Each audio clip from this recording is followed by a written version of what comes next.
Hi viewers, welcome to south Indian recipe. இன்றைக்கி நம்ம வந்து சோள கஞ்சி அல்லது சோள காடி எப்படி செய்கிறதுன்னு பார்க்கலாம்.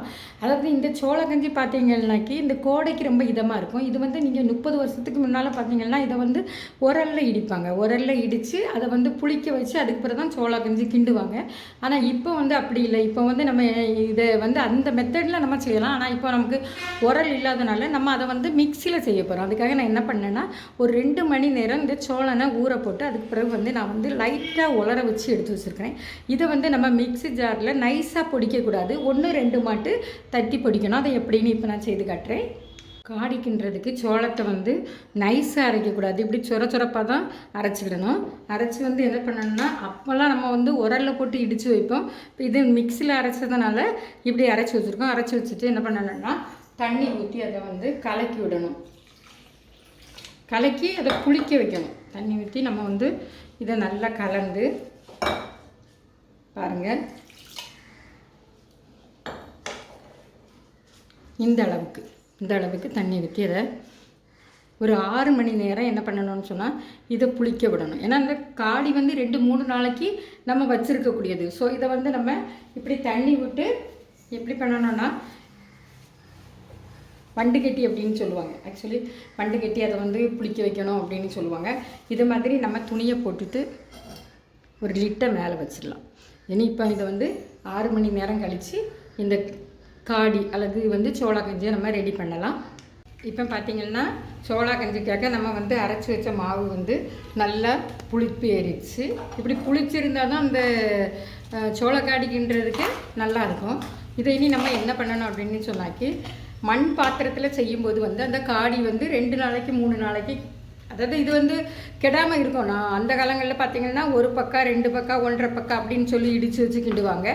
இப்போ நமக்கு அந்த அளவு தேவையில்லை. அதனால வந்து இப்போ 1 கிலோ வச்சுருக்கிறேன். இது நமக்கு 3 நாளைக்கு காலையிலேக்கு மத்தியானத்துக்கு போதுமானது. இதை இனி எப்படி செய்யலாங்கிறத பார்க்கலாம். இப்போ இது மாவு நல்லா புளிச்சிருச்சு. நம்ம இனி ஒரு பாத்திரத்தில் வந்து வெந்நி நல்லா கொதிக்க வச்சு அதில் கிண்டணும். அந்த காலத்தில் மண் பானைகளில் மட்டையை வச்சு கிண்டுவாங்க. இப்போ அப்படி கிண்ட முடியாது. நம்ம எப்படி அதை செய்யலாங்கிறத இப்போ பார்க்கலாம். இப்போ பார்த்திங்கன்னா இந்த மண் பானையில் உலக்கி தண்ணி வச்சுருக்கிறேன். இப்போ வந்து இது வந்து 1 கிலோ இருக்குது. நான் இந்த 1 கிலோவுக்கு வந்து 2 லிட்டர் தண்ணி வச்சுருக்கிறேன். வச்சு அடுப்பில் அது கொதிச்சிருச்சு. இப்போ இனி நம்ம என்ன பண்ணணும்னா இது அதில் வந்து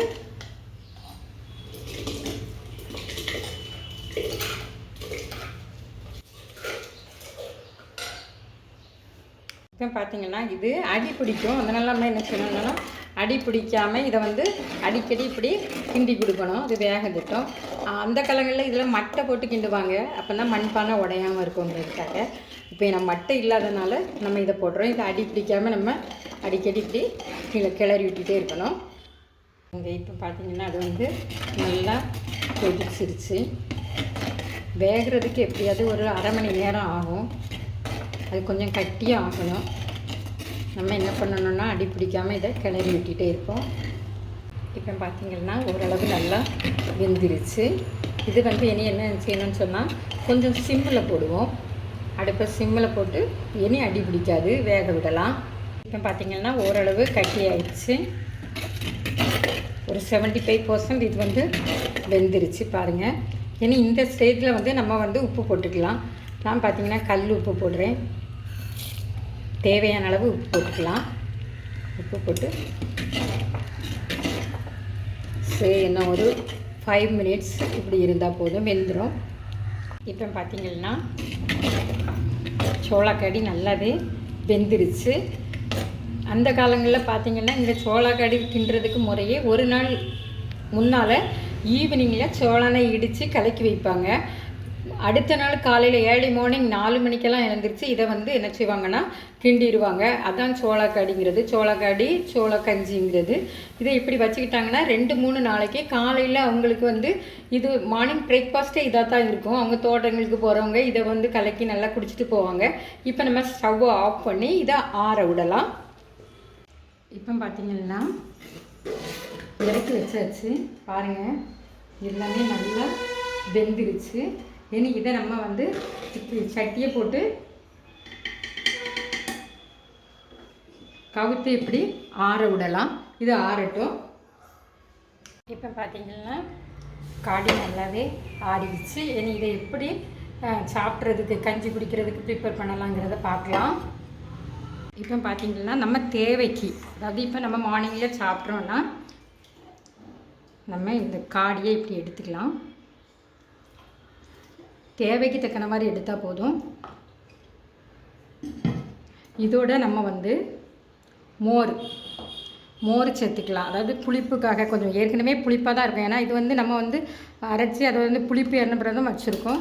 இப்போ என்ன பண்ணணும் அப்படின்னாக்கி இதில் கொஞ்சமாக மோர் ஆட் பண்ணிக்கலாம். மோர் ஆட் பண்ணாட்டால் கூட ஒரு பரவாயில்ல. ஏன்னு கேட்டிங்கன்னா இதில் புளிப்பு இருக்கும். நம்ம தேவைக்கு டேஸ்ட்டாக இருக்குமேங்கிறதுக்காக இப்போ நம்ம வந்து இதில் வந்து மோர் ஆட் பண்ணியிருக்கோம். இது ரொம்ப திக்காக இருக்குது. அதனால் நம்ம வந்து இது கூட கொஞ்சமாக தண்ணி சேர்த்துக்கலாம்.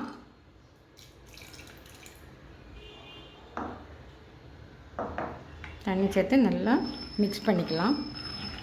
ஆக்சுவலாக இது நம்ம மாவு அரைக்கலை, ரொம்ப 1-2 மட்டும் நம்ம வந்து பாதியாக உடைச்சாப்பில் தான் எடுத்து இதை வந்து நம்ம புளிக்க வச்சு செய்திருக்கிறோம்.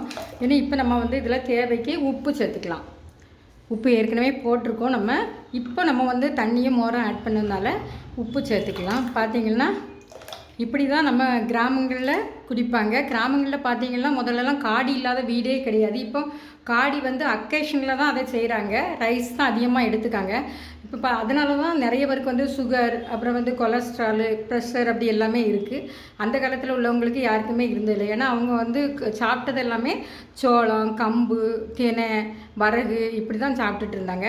இந்த காடி குடிக்கிறதுக்கு பார்த்திங்கன்னா இதில் பாருங்கள், உள்ளி, மிளகா, மோர் வத்தல், கொத்தவரை வத்தல் இதோட சேர்த்து சாப்பிட்றதுக்கு இது ரொம்பவே நல்லாயிருக்கும். இதை நீங்கள் உங்கள் வீடுகளில் செய்து பாருங்கள். அதாவது டைம் எடுக்கணும்னு இல்லை, நீங்கள் இப்படி ஒரு சாட்டர்டேயில் ஈவினிங்கில் அரைச்சி வச்சுட்டு சண்டே மார்னிங் செய்தாலே இது 3-4 நாளைக்கு பிரேக்ஃபாஸ்ட்டு, இது லஞ்சு, டின்னர் எதுக்காக இருந்தாலும் இது நீங்கள் சாப்பிட்லாம்.